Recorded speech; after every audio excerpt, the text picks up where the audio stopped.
Boa tarde. No âmbito das nossas conversas na redação, em que olhamos para o Orçamento de Estado para 2025, que está neste momento em preparação, temos connosco Gonçalo Antunes, geógrafo, professor, investigador da Universidade Nova, especialista em habitação. Obrigada por ter aceito o nosso convite e vamos então falar um bocadinho sobre habitação e Orçamento de Estado. O Governo anunciou que vai duplicar a oferta de habitação pública que estava prevista e que as 26 mil casas inicialmente previstas vão passar a ser 59 mil, mas até 2030. Haverá cerca de 2,8 mil milhões de euros a sair do Orçamento de Estado ao longo deste período. Está aqui a resposta para o problema de falta de habitação que o país enfrenta? Bem, não estará a resposta para o problema de falta de habitação que o país enfrenta, seguramente. Desde logo, porque estas habitações públicas que se prevêem construir, cerca de 60 mil, vão ter um target populacional muito específico. E também dizer, na verdade, logo para começar, que é uma excelente medida caso venha a ser executada. Nós em Portugal temos um parque de habitação pública que é muito reduzido, corresponde a cerca de 120 mil habitações, são atualmente. Cerca de 2% do parque habitacional. Exatamente, que é cerca de 2% do parque habitacional total que existe no país. Portanto, construir mais habitação pública é absolutamente fundamental e tem sido recomendado, amplamente recomendado por todos os especialistas, não ao longo dos últimos anos, ao longo das últimas décadas, que esse parque de habitação pública cresça. E o que nós vemos é que o parque de habitação pública ao longo dos últimos anos tem crescido muito pouco, e não só tem crescido muito pouco, como ao longo das últimas décadas parte dele tem vindo a ser alienado, tem vindo a ser vendido. Portanto, é absolutamente fundamental construir habitação pública e a intenção, a promessa de construir quase 60 mil habitações públicas até 2030 é muito importante, e é muito importante, então, ou mais importante do que a promessa, é fundamental que seja realmente executado. Concretização. Sobre isso é que eu tenho mais dúvidas. E tenho mais dúvidas porque estas quase 60 mil habitações, na verdade, têm uma continuidade. É uma história que já vem desde há algum tempo. E é uma história que começa também com uma promessa de 26 mil habitações que foi realizada ali por volta de 2018, 2019. Que seria até aos 50 anos do 25 de Abril. Exatamente. Em que, numa primeira fase, se prometeu que se iriam construir 26 mil habitações públicas, de acordo com um levantamento de carências habitacionais urgentes que o IRU tinha realizado em 2018, e para combatar essas carências habitacionais urgentes de cerca de 26 mil famílias, iriam-se construir, ao abrigo do primeiro direito, 26 mil habitações, construir não necessariamente, Em alguns casos poderia ser reabilitação urbana também. Podiam ser outras opções, mas iriam encontrar-se 26 mil soluções habitacionais até 2024, porque a promessa, na altura, do Primeiro-Ministro, Dr. António Costa, era corrigir essas situações de carência habitacional grave até às comemorações dos 50 anos do 25 de Abril. Depois, pelo meio, colocou-se a pandemia, entretanto apareceu o PRR, as 26 mil habitações que eram para ser construídas até 2024 vinham com verbas do Orçamento de Estado, ou deveriam vir com verbas do Orçamento de Estado. Isso caiu tudo por terra, o prazo deixou de ser 2024, passou a ser 2026, todo o financiamento passou a ser do PRR, portanto um financiamento europeu para construir essas 26 mil famílias, e agora nós estamos a poucos meses de entrar em 2025 e verificamos algo que também grande parte dos especialistas já estava a dizer desde há alguns anos, eu já tinha alertado isso em muitos locais e em muitos fóruns, que é estas 26 mil habitações, a probabilidade de serem construídas até 2026 era relativamente reduzida, porque os processos estavam a andar muito lentamente. Aliás, terão sido entregues até agora cerca de 2 mil Exatamente. habitações. Então é bastante diferente daquilo que nós já devíamos ter executado, faltando um ano e pouco até 2026. E agora, a solução que se encontrou foi tirar umas casas das 26 mil, colocar lá outras e ampliar o bolo de construção para 60 mil, já com um prazo novo, um prazo que vai até 2030. Eu gostava muito que essas 60 mil habitações fossem construídas. Acho que é absolutamente essencial construir mais habitação pública, aumentarmos o nosso parque de habitação pública, tenho algumas dúvidas que isso venha a acontecer, por causa do histórico, do nosso histórico, de pouco investimento na construção de habitação pública. Até porque esta promessa, que é realizada, de construir 60 mil habitações até 2030, é uma promessa que não é muito difícil de fazer, porque não vai onerar agora o Orçamento de Estado, vai onerar os próximos Orçamentos de Estado. Portanto, para já temos o PRR, não é? Temos as verbas do PRR. Já temos o PRR, não, mas a construção dessas quase 60 mil habitações, há uma parte muito forte que vem dos Orçamentos de Estado, mas é dos Orçamentos de Estado futuros. O próximo, daqui a um ano, o de 2026, o de 2027, o de 2028, o de 2029, que continuamente vão ter que prever dotações orçamentais para a construção desse parque habitacional. E nada nos garante que isso vai acontecer. Nós estamos aqui a discutir já este presente Orçamento de Estado. Ainda nem é muito claro se este Orçamento de Estado vai ter alguma coisa para a construção dessas 60 mil habitações. Vamos ver se tem ou não. Mas os próximos também haveriam de ter. E se nós estamos até, falando agora de alguma instabilidade política, num clima de instabilidade política, não sabendo se este próprio orçamento é aprovado e o que é que acontece ao próprio Governo, estar a fazer esta promessa até 2030 é importante. Eu espero que se venha a consumar. Mas vamos ver. Portanto, é todo um caminho ainda a percorrer, mas um caminho que já foi percorrido por outros países, onde a experiência de habitação pública se revelou de facto positiva. Sim. Há países da Europa Central que têm parques de habitação pública muito superiores ao nosso, não é? Que chegam aos 2 dígitos, que ultrapassam os 20%. Há determinadas cidades na Europa que têm cerca de 40% de habitação pública, o que é muito diferente das nossas maiores cidades, porque o 2% é o parque de habitação público a nível nacional. Lisboa e Porto devem ter cerca de 10, 11% de habitação pública. Nós temos que aumentar esse parque de habitação pública. Há muitos outros países na Europa que já fizeram esse esforço, mas não fizeram esse esforço agora. Fizeram esse esforço, aliás, já há muito tempo. Fizeram esse esforço em grande medida nos chamados 30 gloriosos, não é? Os anos entre 1945 e 1975.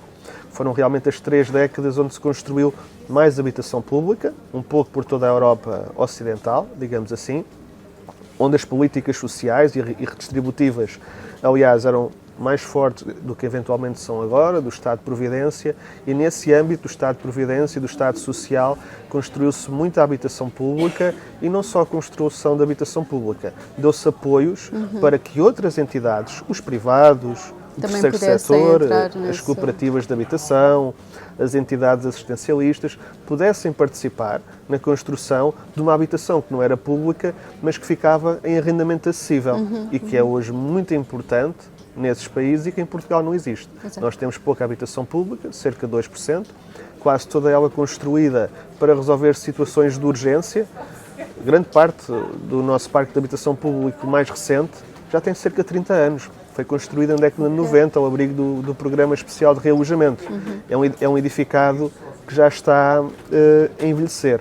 E já agora, só fazer também um parênteses, nós estamos a falar de construir novas habitações públicas, novos bairros de habitação pública, seguramente. Se calhar era importante olharmos para os bairros que temos atualmente, os bairros dos municípios, os bairros de habitação pública dos municípios, os bairros de habitação pública do Iru, e em vez de se ter como prioridade construir mais, talvez a primeira prioridade fosse fazer a manutenção e conservação de todo o parque habitacional que nós temos. Isso era absolutamente essencial. Muito bem. Dando-lhe dignidade que muitas vezes não tem. O Estado é genericamente um péssimo senhorio. Ao nível da habitação privada também há muito a fazer.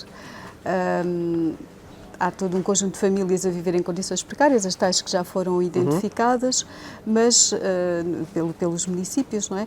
Mas há também muitos edifícios, outros de proprietários privados, a precisar de reabilitação. Políticas públicas é que acha que pode haver esse nível, com o Orçamento de Estado à porta? Por onde é que poderá ser o caminho? Para reabilitar o edificado. É realmente absolutamente essencial.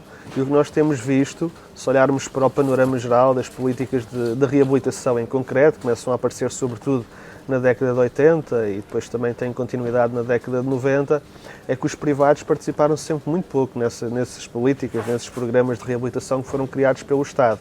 Tanto que até há cerca de 10 anos, 15 anos, nós íamos ao centro das nossas principais cidades e sabemos muito bem qual é que era o estado de manutenção e de conservação de grande parte daquele edificado, por outras questões que não vamos aqui certamente falar, do congelamento das rendas, que foi muito prolongado, que estava estabelecido em Lisboa e do Porto desde 1948, contribuiu para a descapitalização dos senhorios e essas coisas todas. A verdade é que grande parte do edificado estava degradado, estava com más condições e os privados nunca se interessaram muito por essas políticas e esses programas que o Estado criou ao longo das últimas décadas. Tanto que aquilo que se passou nos últimos 5, 10 anos foi que grande parte dos centros históricos foram reabilitados, mas foram reabilitados por iniciativa privada. Não foi necessariamente sem apoios, não foi necessariamente com apoios do Estado. Foi a iniciativa privada, a partir do dinamismo económico que entretanto se criou, muito relacionado com o alojamento local, com o turismo, com o número muito elevado de estrangeiros a querer comprar habitação, segunda habitação, nos lugares mais pressionados, nos locais mais pressionados em Portugal, dos fundos de investimento imobiliário também interessarem-se como nunca no imobiliário nacional, e tudo isso contribuiu para a reabilitação, foi um movimento sobretudo privado.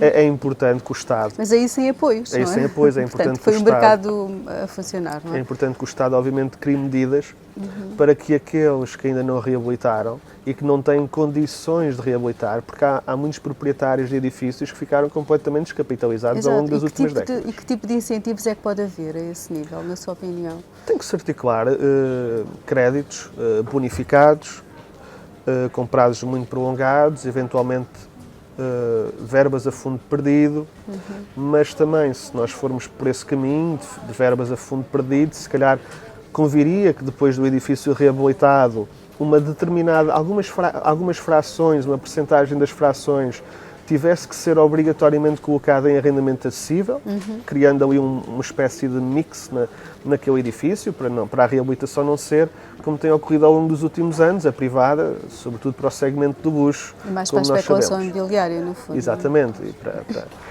com valores sempre muito elevados. Portanto, o Estado precisa há muito tempo, há muitas décadas, de articular uma boa política que tenha realmente vantagens e benefícios para que os privados, sobretudo os pequenos e médios particulares, possam reabilitar o seu edificado habitacional, para que aquele edificado volte a estar na oferta habitacional. Isso é também muito importante, que todas aquelas frações, os chamados fogos de volutos, não é? Que são muitos neste país, cerca de 700 mil. E continuam a ser imensos, não é? Continuam a ser imensos. Essa é outra questão onde as políticas públicas podem, de alguma forma, também... É extraordinário. E até agora não têm feito. É extraordinário nós pensarmos que os preços têm subido muito ao longo dos últimos 10 anos e, portanto, há uma enorme pressão, por exemplo, no município de Lisboa para comprar casa, os preços explodiram nos últimos 10 anos e, mesmo assim, temos 48 mil casas vagas no município.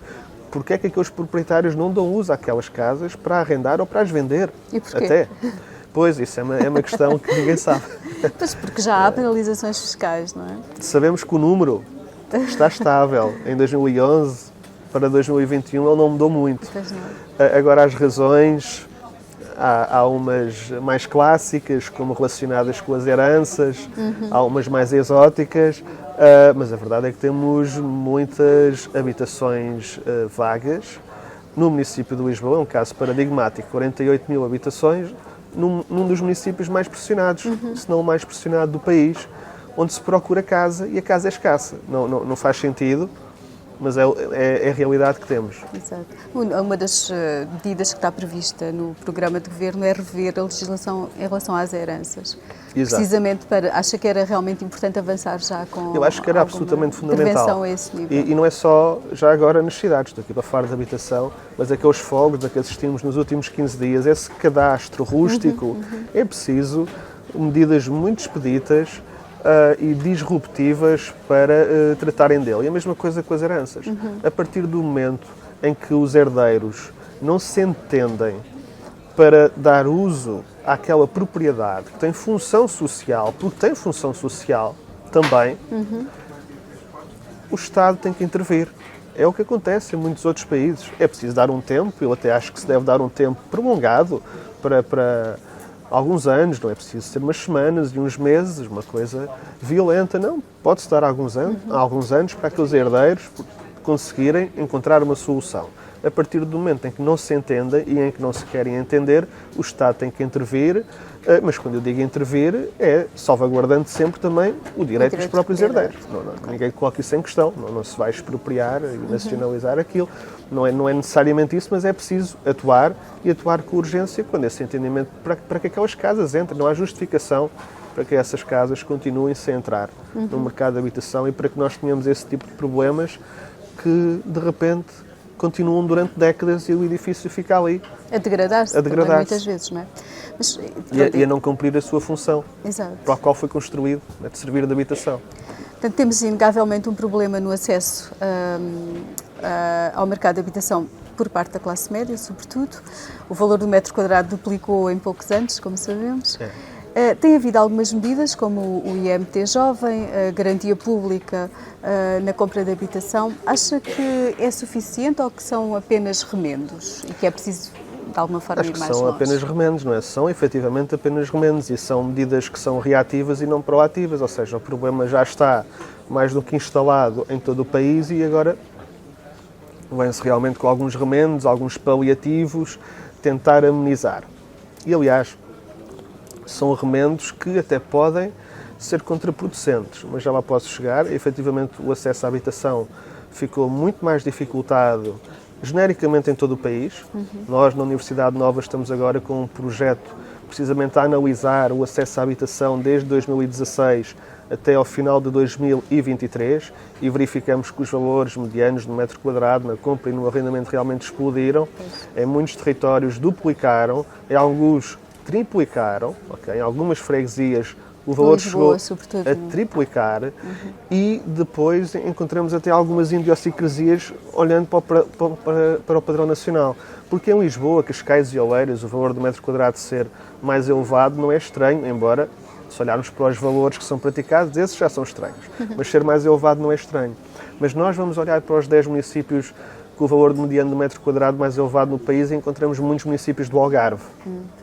E se nós formos olhar para as NUTS 2 do país e olharmos para o rendimento mediano das famílias, ele é mais reduzido, excluindo as regiões autónomas, ele é mais reduzido precisamente no Algarve.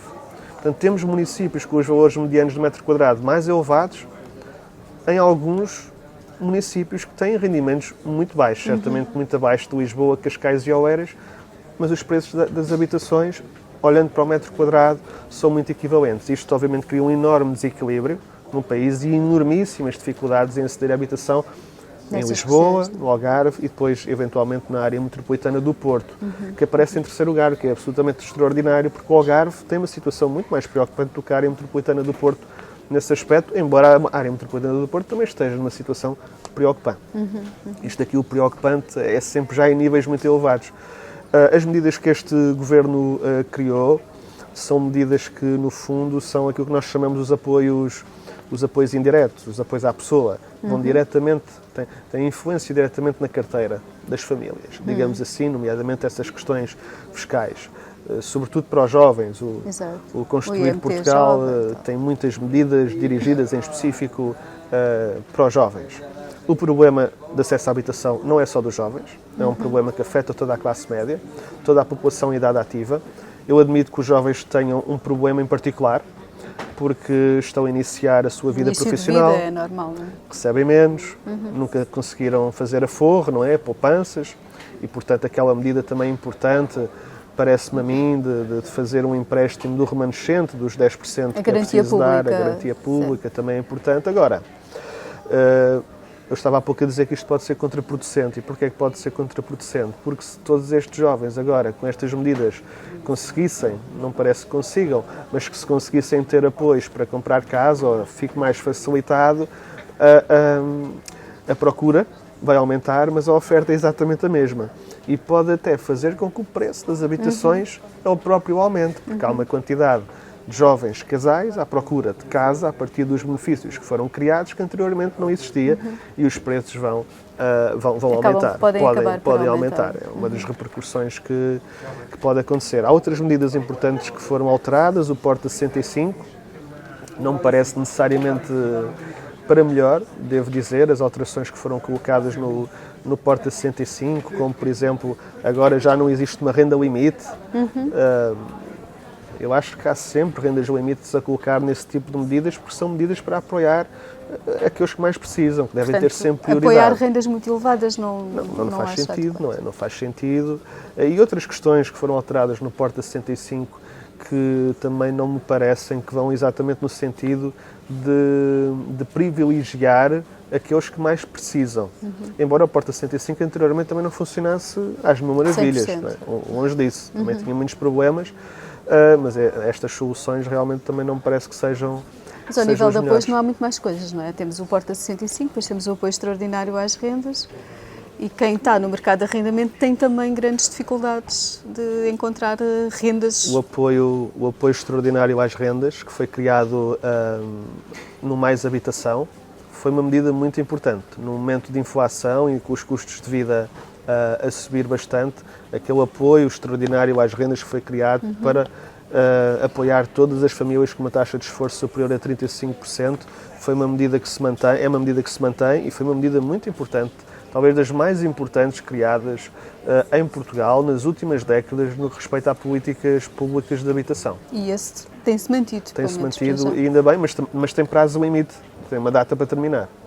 Vamos ver o que é que, se o Orçamento de Estado tem alguma, exato, mas na sua opinião deveria ser para manter, suponho, não?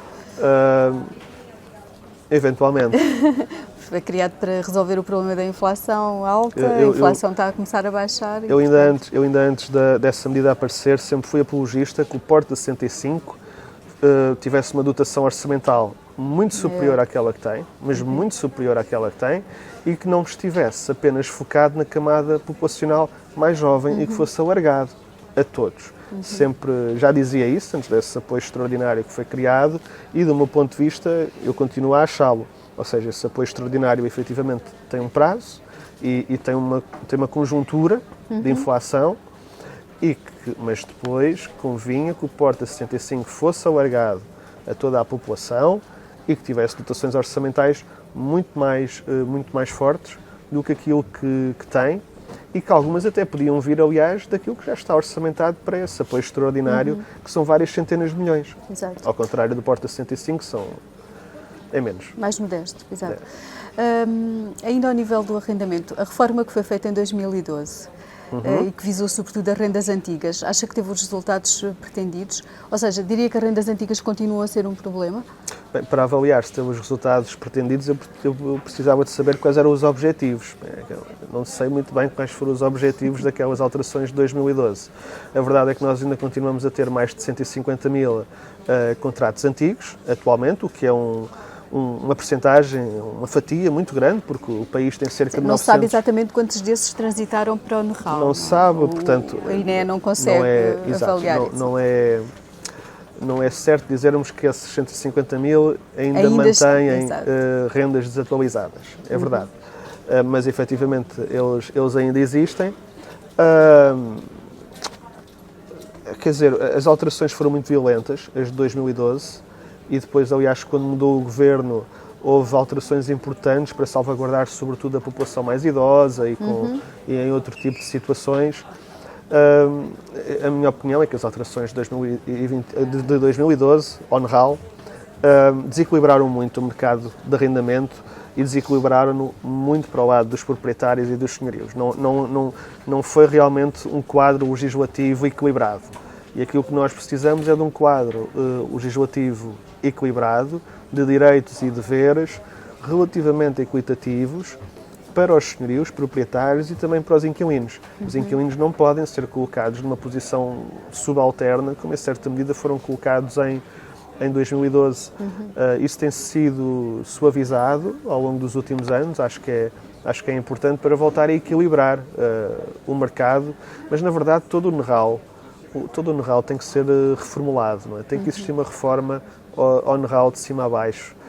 Se calhar é mais isso que nós estamos a precisar no mercado de arrendamento e de criar um novo know-how que tenha pontos e que seja equilibrado entre os interesses, que não são obviamente convergentes, mas que temos que encontrar uns consensos entre os interesses dos proprietários e o interesse dos inquilinos. Ok. Só uma última questão, uma vez que temos aí um orçamento de Estado em preparação, acha que é importante mexer na fiscalidade, nos impostos sobre as rendas? Bem, o Mais Habitação já o fez, não é? O Mais Habitação já desceu. Eu julgo que os impostos no arrendamento são muito elevados. Portanto, antes do Mais Habitação, se não me engano, estavam nos 27 ou 28. Um valor muito substancial. O Mais Habitação diminuiu, acho importante. Eu julgo que devia diminuir ainda mais. E não só julgo que devia diminuir ainda mais, como julgo que se devia criar uma espécie de rácio em que o imposto a pagar estaria correlacionado, podia estar correlacionado com outras coisas, mas uma delas seria a duração do contrato de arrendamento. E quanto mais longo fosse o contrato de arrendamento, mais baixo seria o imposto a pagar para o proprietário. Para lhe dar um estímulo, digamos assim, a fazer arrendamentos de longa duração, porque hoje em dia é muito difícil qualquer pessoa conseguir arrendar uma casa por mais de 1 ano ou de 2 anos contratualmente. E isso poderia ser realmente um incentivo, diminuir os impostos para os proprietários e diminuindo, levando em consideração o período que estão a contratualizar para aquele arrendamento. Mas, genericamente, eu acho que os impostos são muito elevados, mesmo genericamente, e, portanto, a descida olhando foi para o país feita no geral e no arrendamento também. Essa descida foi importante, acho que se podia ter ido inclusivamente mais longe. Também já ia um pouco nesse sentido de alguma forma, penalizar os contratos mais curtos em relação aos outros. Pronto, eu penso que ficamos por aqui. Muito obrigada pela sua colaboração connosco. Muito obrigado.